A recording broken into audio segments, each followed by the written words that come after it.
Hello, hello. Hello, hello. How are you? Great. Good. You And get you? I am well indeed. And all? Oh, I got the weirdest. Oh, that's weird. Okay. Sorry. Excuse me. Zoom was a little different for me today.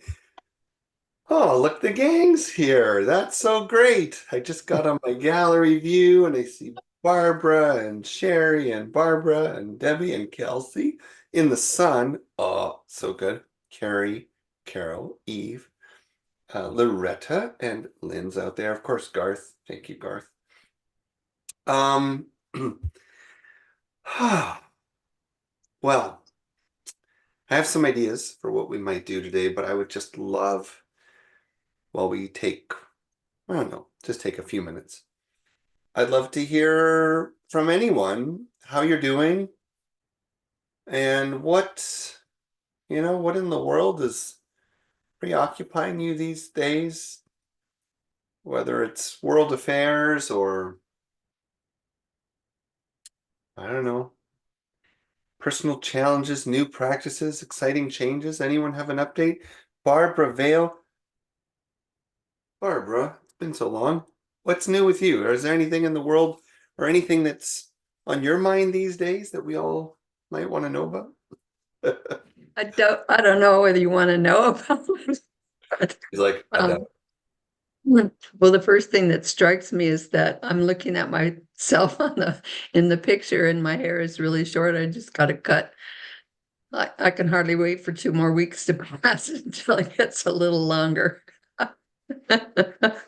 Barbara, just had a coaching call before this, and as soon as the person came on the screen, the first thing they said was, "Oh, I look amazing," like about herself.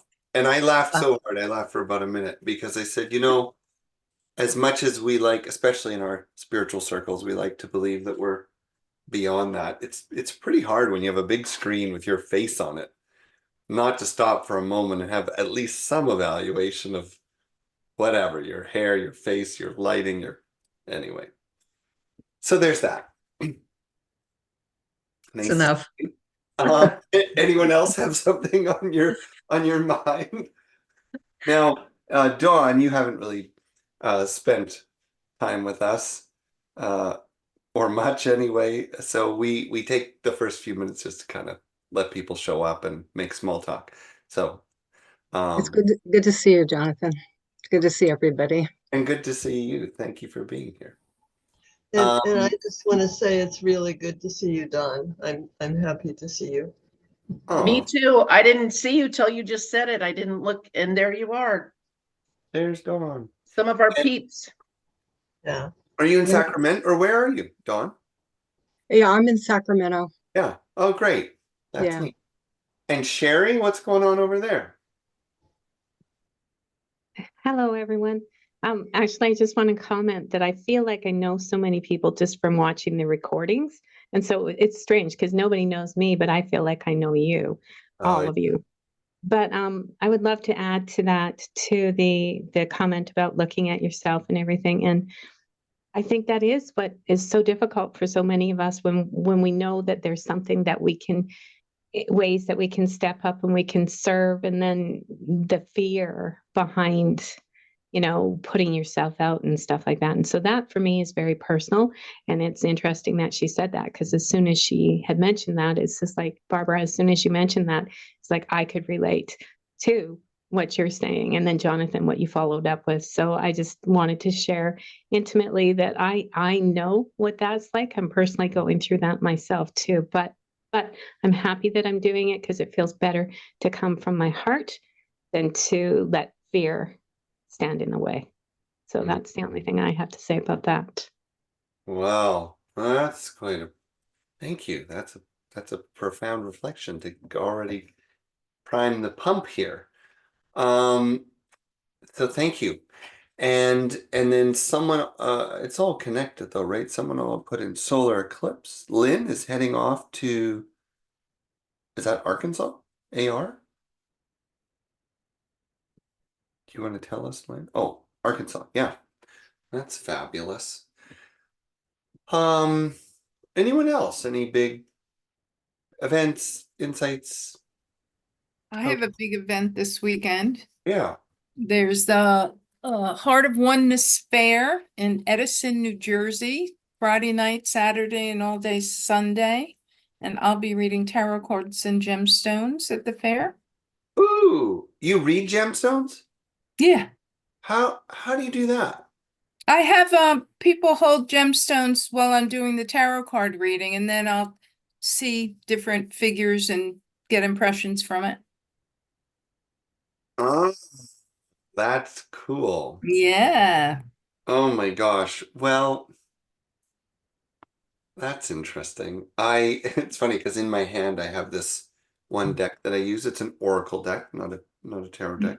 But I often use it and hold it, and then if I'm talking to someone, and I have a funny relationship with this deck, which is usually I know I'm gonna just share a little something personal about my intuitive work. So, and probably a lot of you can relate. So there's the difference between a deck and then your deck. You know what I mean? So I've joked because before I used to write with Hay House and I had 100 oracle decks, but there was only one that worked for me. And when I say it worked for me, of course, any deck can work for you. You pick a card and they're all meaningful things. But I mean, like, I could feel direct communication from another dimension through the cards to the point where the answers were explicit. They were visually obvious. And the cool thing that would always happen for me, and I'm sure you've had this experience, is that if I asked a question twice, no matter how much I shuffled, I get the same card twice. Oh, that's great. And so that's this deck. So I just had someone on a call and I asked a question and I got whatever the card was, and then I shuffled it and we kept talking, and then I asked again, I got the same card, and I was like, okay, I'm not gonna ask a third. I So- usually finish the readings with a goddess oracle card, and it always relates to the reading. Oh, It caps it off and brings it together. so cool. So cool. Chantel, did you want to add something? Yes, because it's kind of strange, because it's like synchronicity, because I said today I'm just going to sit and shuffle my deck of tarot cards. We just talk about that. Oh, look at that. I was going to draw one for the group. I said, is it a good idea? But I'm using that one. I have all kind of deck, but this one is the Wild Wood Tarot. Boy, that looks It's from beautiful. the UK. Do you want to pick us a card? Pardon me? Do you want to pick a card for us? Yeah, I can pick a card. I'll just shuffle here. Hopefully one is going to just fly off the Does package. anyone else have a deck handy? We should- can, We could do that one day. We all come with a deck of cards. yeah, and you can use your oracle card too, Jonathan, and see if they connect together. I could. Yeah? While you're shuffling, Kelsey, what's Yeah. the name of your cat? This is Macro. Mackerel? Macro. Oh, Like macro. micro and macro. Yeah. Yeah, he's a sweetheart. He was sitting next to me, but he of course likes to be on camera, so he'll just try to sneak in. But he's a sweetie. Yeah, he looks like a sweetie. Okay, what do we need to know today? As a group, what do we need to know? Okay, that one. I'll ask the same question.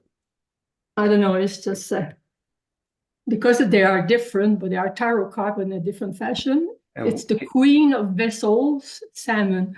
Actually, I did pick that up a few days ago. So the Queen, they say not to compare it with the tarot. The Queen of Vessel is like the Queen of Cups. And we know the Queen of Cups is very psychic and sensitive and things like that, and lots of maturity. So I don't know if Laura has something to say about that, if anyone has something to say.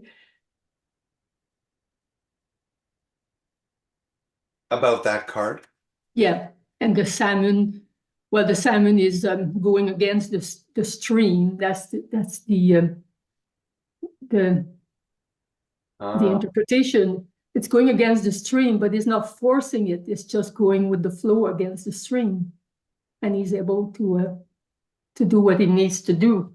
So if Oh, that's funny. Oh my God. well, Wait a second. The card that I picked. Shoot, I just put it away. My card, wait. Oh my God, I actually picked the same card. Oh my gosh, look at this. That is hilarious. This is the card I picked for the group. are you serious? These are fish flying through the air. It actually says leaping through the air. Look. This is so good, is it? All right, and mine speaks about staying focused with your journey and not letting the distractions of life get in the way. And I interpreted that also intuitively, meaning trust your heart, trust your intuition. And then I saw Chantel's card and I was thinking, oh, isn't that sort of similar in a way, that the flow, the river of life, the stream of culture and society and people's expectations it's perpetually moving in a direction. And very often those on the spiritual path feel like we are leaping upstream. And it can be seen as others as contrary or not fitting in or countercultural, but it's not. It's following an, like the salmon analogy, it's following an inner nature to a profound destination, really. But it's not always easy. And it takes a lot of our energy. Loretta, do you want to comment? Just to say that it reminds me when 35 years ago or so, when I was first going to school to be a counselor, my professor always said that we're not salmon. Salmon have to go upstream, but we can change and we can learn and we can change our ways because we're not salmon. Oh, isn't that a curious way of using the same analogy? Yes. Yeah, and ironically, while I agree with him, changing our ways is very often like being a salmon for me, because I experience the habit as the river that I'm going against, right? I experience the norm as the river that I'm going against. But it's true, we can change. Well, so I wanted to do something experiential today. I think this sort of fits. And I wonder, though, before we get into it, if anybody else just has something they want to share or offer.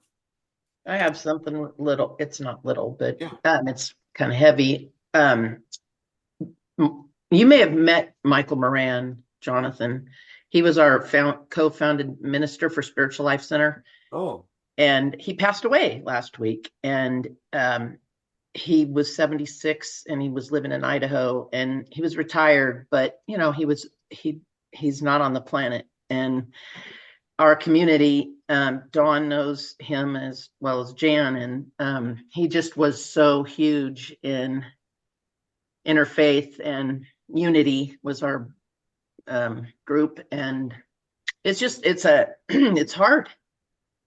Yet he's wherever he is. So from a spiritual feeling, I keep wanting signs from him, that kind of thing. And everybody's posting like crazy. It's just the impact he had was so huge.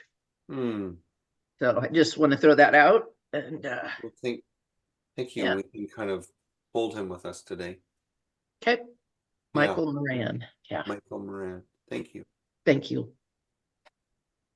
Oh. Yeah. It's funny, right? We all kind of come and go, but the way we touch people, it matters. It definitely does matter. Yeah. So what I thought we might do today was, because I feel like it's been a lot of sort of discussion and talking for a while. I thought we could do sort of an extended guided imagery. And I understand it's not for everyone. That's fair. But I also feel that guided image, so let me talk a little bit about guided imagery and why I want to do it. So that can be our little teaching part, and then we'll just get into it. So, of course, ad nauseum, I'm talking about the new book, 7 Gateways of Spiritual Experience. And I want to be clear, some of you've got it and you sent me your emails and like you're ready for the free video that comes with the book. I have been sending them out. So if you didn't get it, either check your junk folder or let me know if somehow I missed you, because I have sent out the link to that video. But one of the things that I talk about in that video is like what are the tools or practices to invoke or evoke spiritual experience? And while I realize that we all have different aptitudes and styles of experience and connecting, for me, somewhat personally, but I will say, I think this is true generally, the practice of guided imagery and related practices like hypnotherapy, past life regression, guided visualization, guided meditation, for me is without a doubt one of the most consistently potent portals to intuition and spiritual experience. So let's take a few minutes to just talk about why that might be, and then we'll do something. So the first thing is that something like reading a poem, a guided imagery experience is not prescriptive. Now, someone might say, I want you to get into a car, or I want you to get into a red car. But no matter what they say, unless they give you an obscene amount of detail, which is rarely done, you, your heart, your mind, your spirit, your intuition, the moment that you are in completes that picture. And there's something in the creativity of it, in the spontaneity of it, that reduces a lot of the filtering and mental chatter that gets in the way of not only spiritual experience, but even just clear insight. So we're accessing, I would say, the intuitive self by involving both hemispheres of the brain, and in particular the left, the imaginative, the creative, and through that, the intuitive. Because whenever we get into the creative side, we begin moving into the symbolic realm, the mythical realm. We begin to invite feeling and not just thought.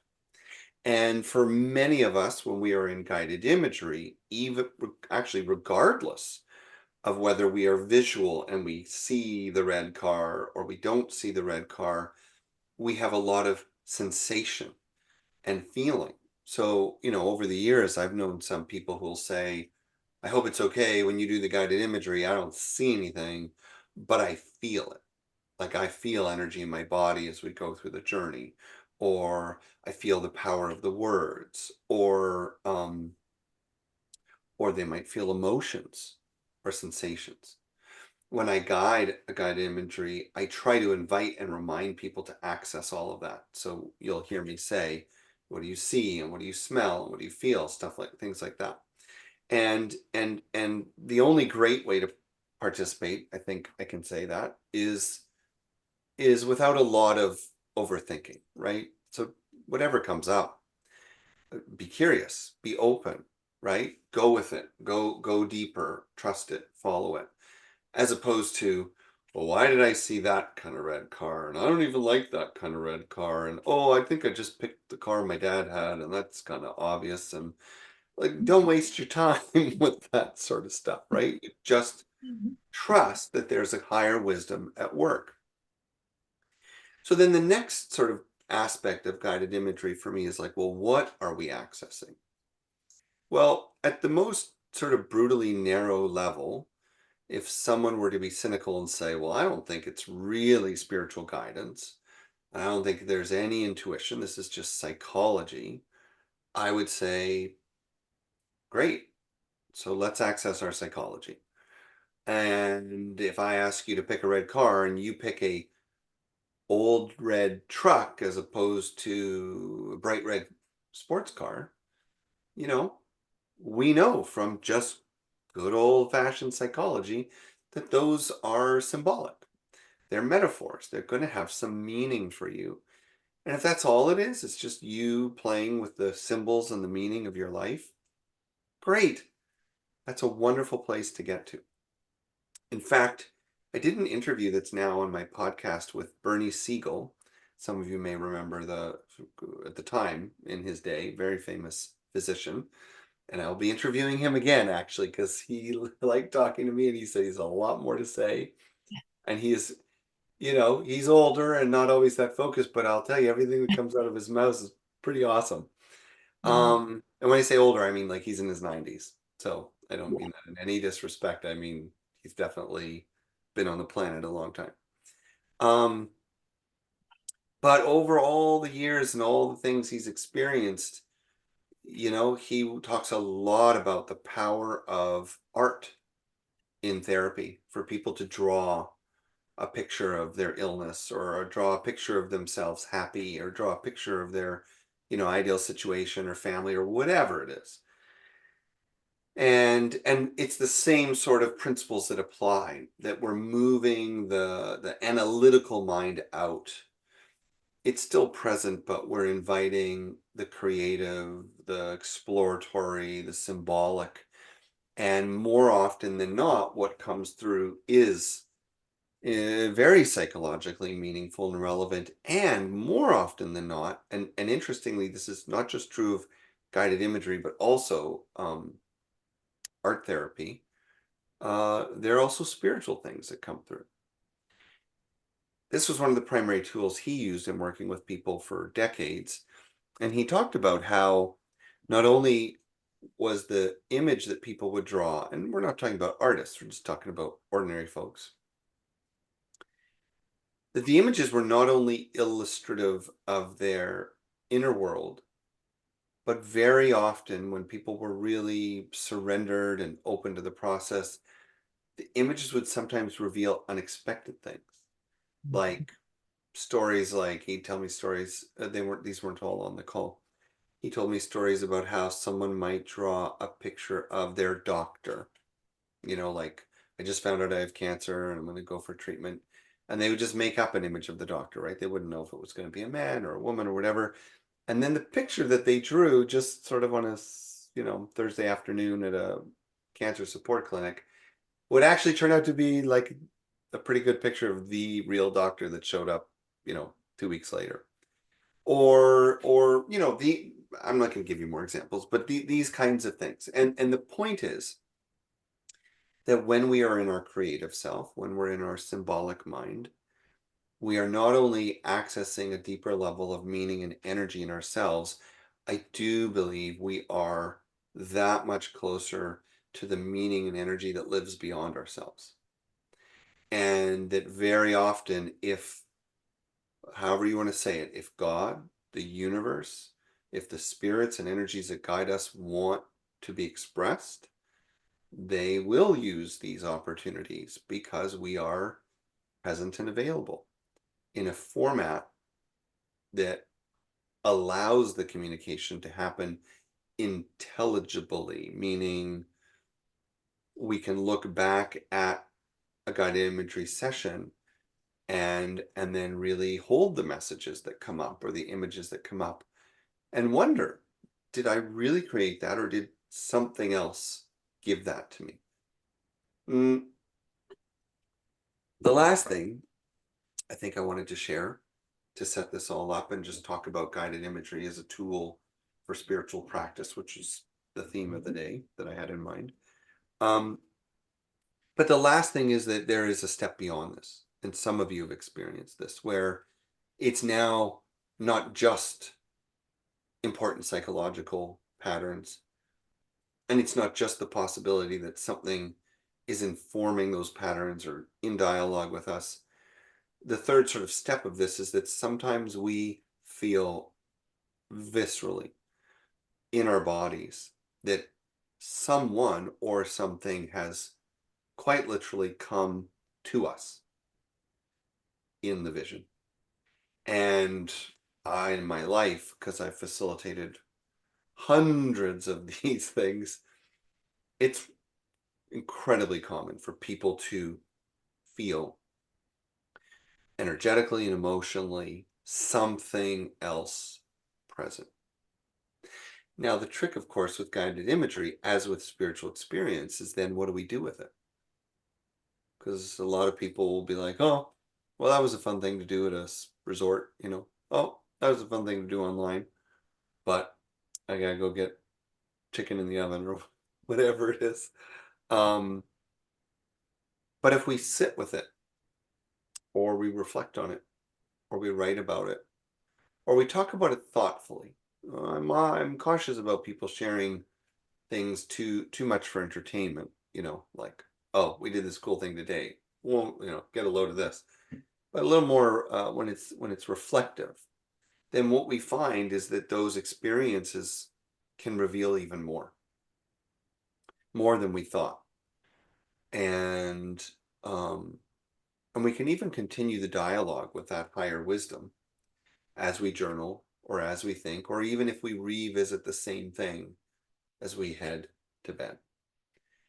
So that's kind of what I wanted to share. And interestingly, if you read the book or you read about spiritual experiences, many spontaneous spiritual experiences and many different types of spiritual experiences actually look a lot like guided imagery sessions.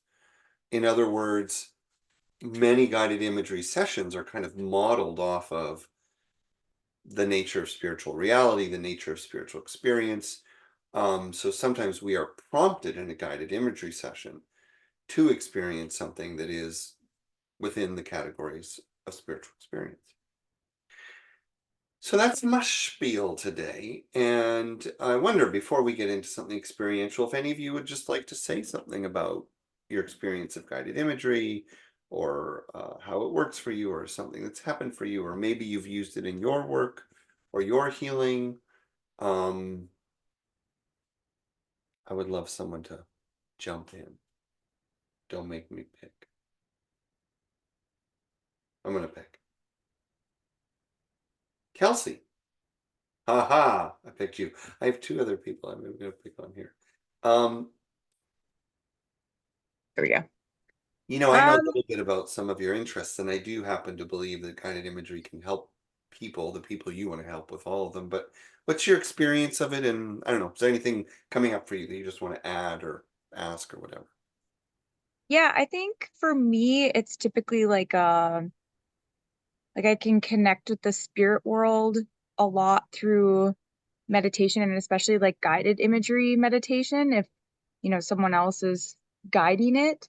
One of the most prominent ones that comes to my mind was when I was working with a healer, and she did several different guided sessions for the group, and one of which we were focusing on like spirit animals. Mm-hmm. And the imagery that came up was very like open-ended, just kind of like walking you through a scenario. And for me, like I kept getting this like large eye, like a reptilian eye of some sort, with like not necessarily scales, but that like very bumpy kind of skin. And to me, it was like very like this eye kept being there with this bumpy skin around it. And as we discussed it in the group, everyone shared their experience in the group, and we were talking about it. I was like, yeah, I just don't know like what it was. Was it a dragon? Was it an alligator? Like, what was this? And, of course, then I jumped in to look at all of the, written like associations of like what that means, if it's like, these different animals. And to me, it came through that it was a dragon, I think, over anything. But it was very much like when I initially saw it, like an alligator.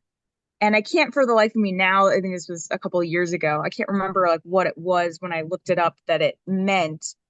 But I want to say it was like tied to my ancestors in some way, or it was like ancestor medicine of some sort with like a dragon. I don't remember specifically, but just like I can get so much like imagery through the guided like meditations. And I think for me, it a lot of times reflects on like my spirit guides and getting in touch with the spirit realm in a lot of different ways. That was just kind of like one example. And I was like, I don't know what this dragon whatever means. Well, the interesting thing, and I was just sort of making some notes about it, is that, well, there's a couple things that I just had here I want to quickly comment on and then get some other comments. So the first is, and I think this is a good illustration for everyone, if nothing else, you've illustrated how rich and multi-layered it can be. And it might seem so simple. Oh, and then I saw an eye and then I moved on. But here it unlocks this whole questioning and exploration of ancestry and dragons and yeah, I mean, I didn't even go there when you first said dragon. I saw the eye.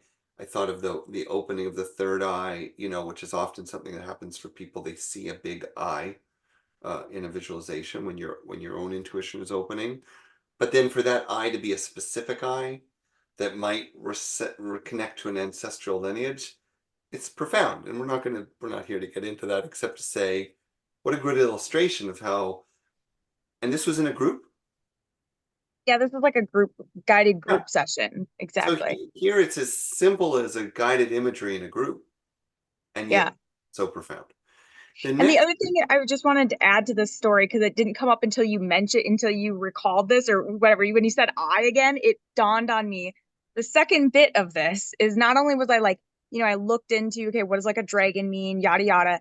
It was, I want to say within a week, I don't know exactly how many days later it was, but the other insane thing that happened with it, how I said it was like just a dragon eye of some sort. I was walking into I've never been in this shop ever before in my life, just walking in downtown Denver, saw this shop. It was like a plant and knick-knacky thing or whatever. Walked in there and found an oracle deck with a dragon eye on it. It's quite literally like I can't remember what, it's like spirit animal oracle deck or something, maybe. And it was the exact image that I saw. And so of course immediately I saw it, I was like, I'm buying this, like yes, yeah. Obviously I need this. Yes. So let me just two more quick things and we'll get one more little bit of input and then we're gonna do our thing. Yeah, so you just brought up two things. So the richness of it, and then here's a good example. So in the category of spiritual experience, that's like category 2, ordinary magic. Like you have a visualization here and then you walk into store and it happens there. And yeah, I mean, these sorts of things happen often. And I just had something actually happen this week with someone who, this is a super quick example. A fellow was involved in this activity who wasn't really interested in these things. And for some reason, he had this memory of something that was meaningful to him as a kid. And he saw Linus from Charlie Brown. And then he was in Italy with his wife and they're thinking of moving there and it's a big decision and he's got all this anxiety about it. And they walked into a knick-knack store that was all like glassware and china. And in the middle of all these things that were like, just very adult kitchenware was a Linus figurine. And no one could explain why it was there. And they went through the store and then they walked out and his wife knew about his visualization and then she said, hang on. And she went back in to go get it because she thought this is too coincidental and it was gone. And she said, I don't understand. It was gone. Nobody in the store knows what we're talking about. I know it wasn't here. But then he became emotional and said he realized that he was afraid of making this decision. And one of the voices haunting him in his mind was his deceased mother, who was a bit of a critical person and, was he, betraying her. But one of the things they had in common when he was young was that Linus had become his favorite character and this sort of term of endearment between her and him. And it was her way of letting him know, like she would get him, Linus lunchbox or whatever. So I'm only saying your story illustrates this ability to break through, quote, just a visualization. And then the last thing I'll quickly say is that you mentioned you find it easier to visualize guided visualization than meditation. That is also true for a lot of people, because in meditation, there's just like often a little too much space for us to think about thinking and think about what we're doing. For many of us, especially in the modern world, to be guided is just more productive, more effective. Okay, anyone have anything quick before we get in? One more. Actually, I was going to ask Debbie if you had something. Me? Yeah, just something quick. Something quick. Well, if it comes to you, because I know you've been involved in so many different types of healing work and spiritual work. I just wonder if you had any comments on guided imagery. Well, my guided imagery is mostly with in near-death experiences or in the afterlife when I'm doing things to help people with healing. And I have done some, shamanistic type healing, but it was many years ago. So basically I do mine was on a different level. I guess in the afterlife, I do the healing in the afterlife instead of the below, I guess you would call it, the below the earth, with the shaman type thing. Beautiful. Beautiful. And I love that you reminded us that, again, with these different types of spiritual experiences, the experience of the cosmic self is the out of body, the near death, the afterlife, and you can go right in there. And it may start as imagination, but it takes on an energy and an intuition of its own.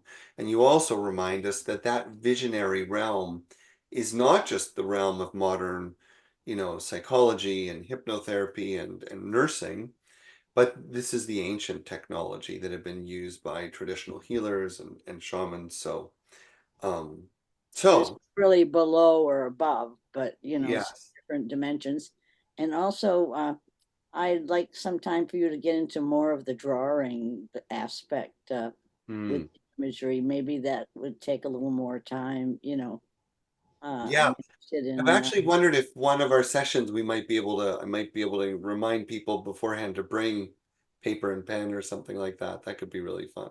because I've done a lot of that with patients, and that really seems to show a lot of insight into their disorders and things. Yeah, absolutely. Well, I'm in, what you can tell us about Bernie Siegel, because I started many years ago, when he was first doing his cancer groups, and I haven't heard much since then. So it would be nice to have an update on that at some point. All right. Conversations with Bernie. Well, on that note, we'll probably take, I don't know what it's going to be, 10, 15 minutes for sure. Well, we'll come close to the end of our time. And let's move into a guided imagery session together. So I'm going to invite you to sit comfortably and alert, not so comfortably that you're going to easily fall asleep. But you know what? If you fall asleep, I'm going to accept that that's exactly what you need today, and it's fine with me. Again, do your best to follow along. If you drift off, or you have your own visions, or you kind of go somewhere else and come back, it's all okay. No need to apply any amount of perfection to this process. And again, remember, I'm going to use sensory words and image words, but however it comes to you is fine, right? So some of us are more visual, some of us less. With that, let's close our eyes for a moment or for a while. Let's start with the breath.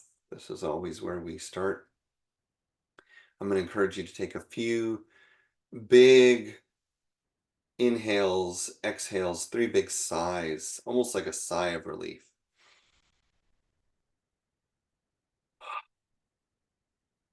If you can breathe out through your mouth, that's good. If you can yawn, that's good. If you can open your jaw a little bit, open your mouth a little bit.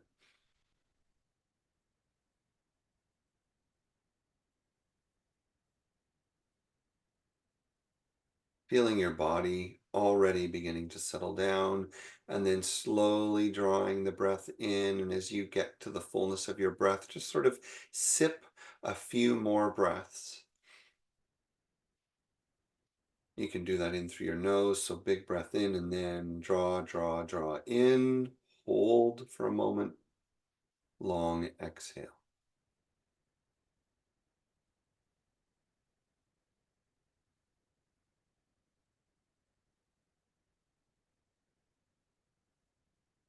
We're going to continue that for a little while. If your mind wanders, come back to it.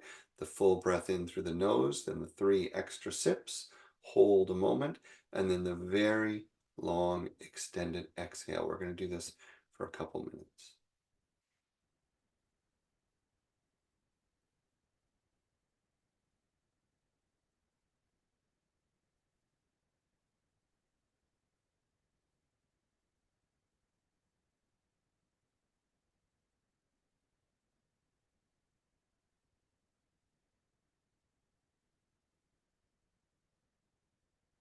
Each cycle of that breath, you want to draw in as much as possible and then extra, and then the same with the exhale. Breathe out as much as possible to the full extent, and then extra.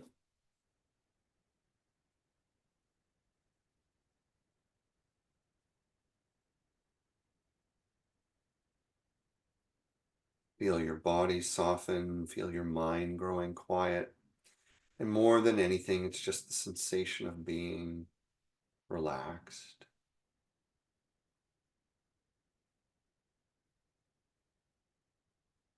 Paying more attention now to the stillness in your body and the stillness that's around you.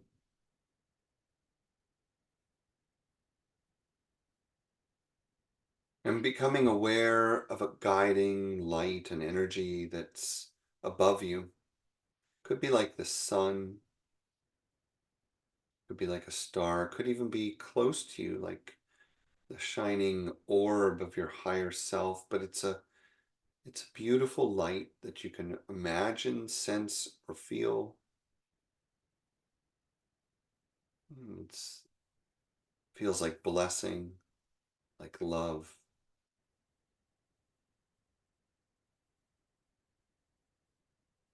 Like connection to all that is and our source. See if you can hold that energy for a moment, see it, feel it, and notice that as you pay attention, that light begins to move or shine upon you intensely at the top of your head, and the light begins to flow in. Picturing now the energy of light, love, and connection. And feel that sparkling, tingling energy as it enters the top of your head. It's moving behind your forehead and your eyes. It's nourishing your brain, your brainstem, your neck, your whole head and face are filling with light and energy. See that, feel that as best you can. Allowing it to flow down into your shoulders. Feel your shoulders soften. Envisioning the energy of burdens released, and it moves down into your arms and hands, the energy of what you long to be and do in the world. Feeling the energy moving down your spine. Imagine your spine now glowing, radiant with light and love and strength. It's flowing into your heart, down into your chest, down into your organs, your belly, your whole torso. Illuminate it as best you can. See it, feel it. Any place that is ailing or stuck is illuminated. Healing, love, forgiveness moving through, down into the hips, down into your legs, your knees, your calves, your ankles, feet, and toes.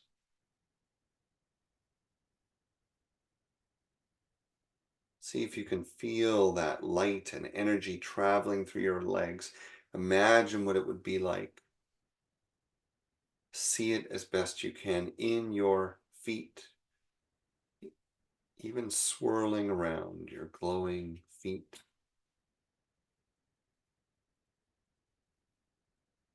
And then taking another moment before we move on, just to allow the energy to flow wherever it is not flowing.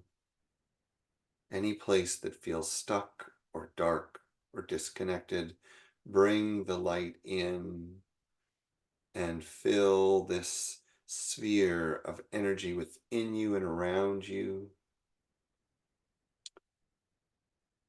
until you come to a new place of calm, peace, and knowing that you are held and loved and healed.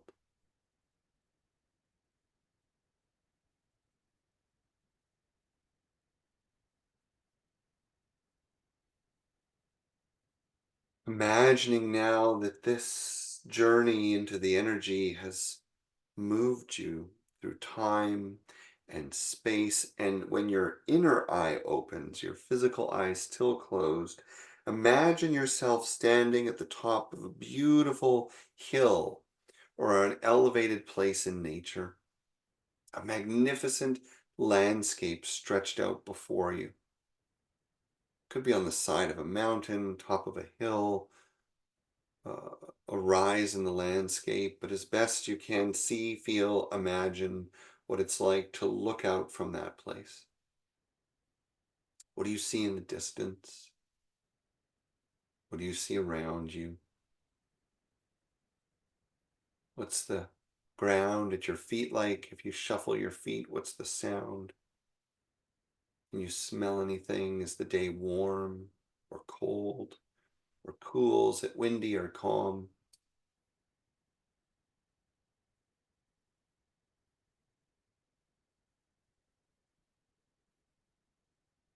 And breathe in the energy of this beautiful place. Maybe you've been there, maybe you've never, doesn't matter.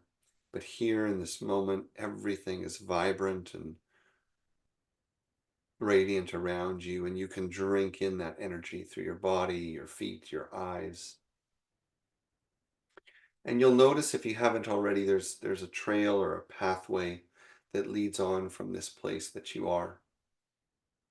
And you're going to begin to go down that trail, that pathway, and it doesn't even matter whether you're comfortable in your body or not. Day to day in this place, you feel free and relaxed and easy. You move almost as if floating down this trail, down this path, until something catches your attention. There's a shadow moving across your trail, and a bird, an incredible bird, presents itself in front of you as you move down the trail. Could be sitting on the ground, could be sitting on something or hovering around you, and you take a moment to see and notice what that bird is. What is it about this bird that captures your attention?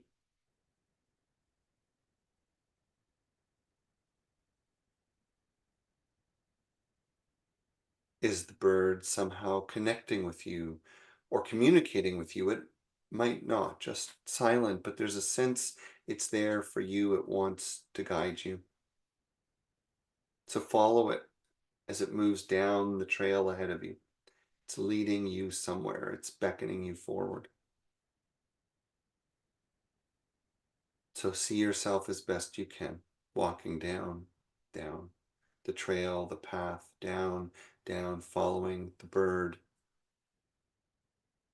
As you travel with it, there is something it wants you to know. And you'll know this by a thought, a feeling, or a transmission. What is it this bird wants to show you or share with you?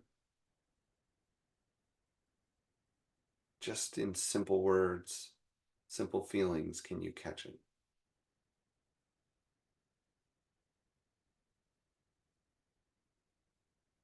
And it continues to take you onward until you begin to notice a change in energy and a sense of freshness. Up ahead, near there is water.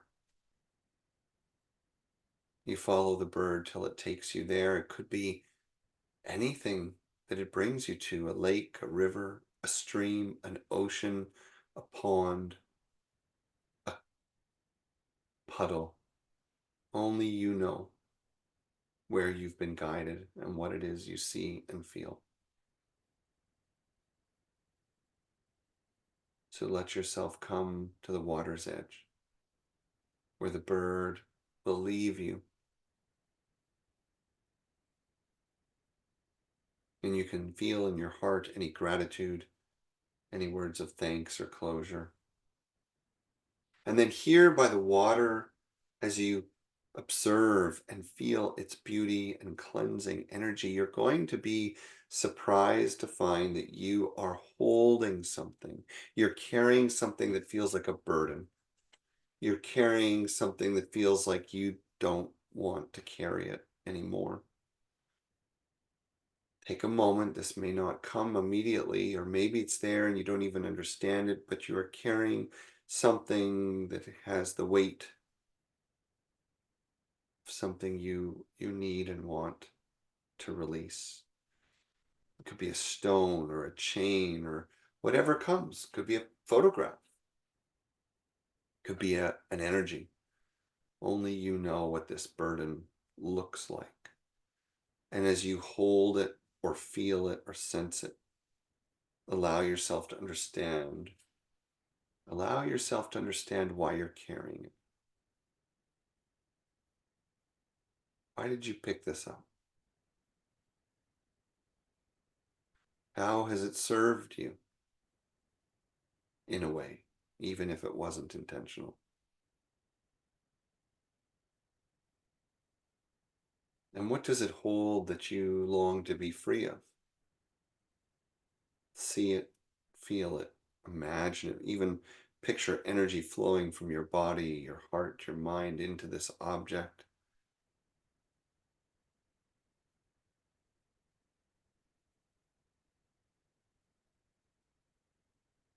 And then when you're ready to let it go, ready to give it up to the water, to the place, to the earth, you can take a deep breath.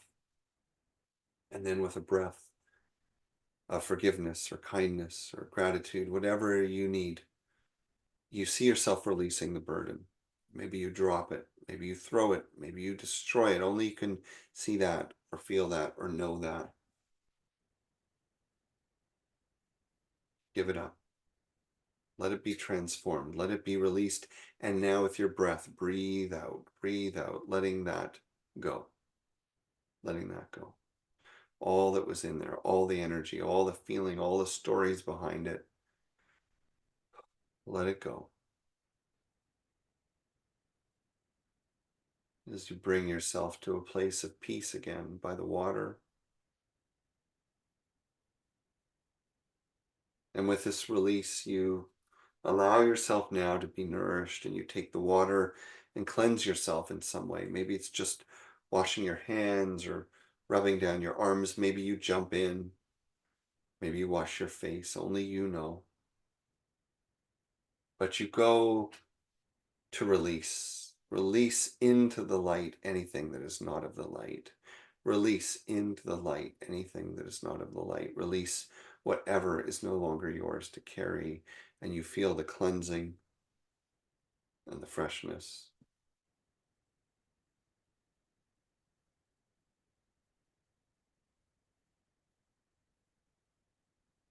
And the peace growing inside you still.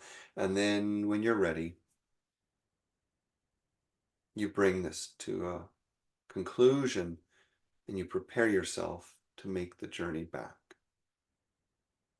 Maybe you need to dry off, or some of you need to put your clothes back on, whatever it is. Get yourself ready to return. And as you turn back for that trail or that pathway, you sense, if you haven't already, that you're not alone.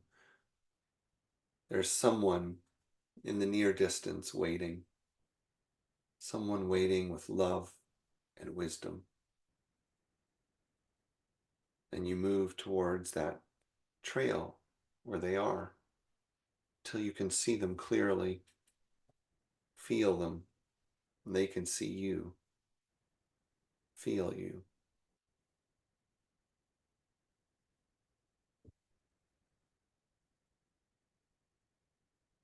And you take a moment, whether you know this person or have never met them, or even imagine them. Maybe it's a being of some kind. You just allow yourselves to connect heart to heart. And you open your mind. Why are they here? What is it they want you to know?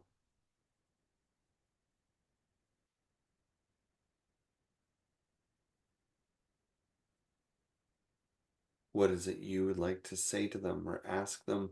And keep it all very simple, simple words, simple thoughts, simple feelings.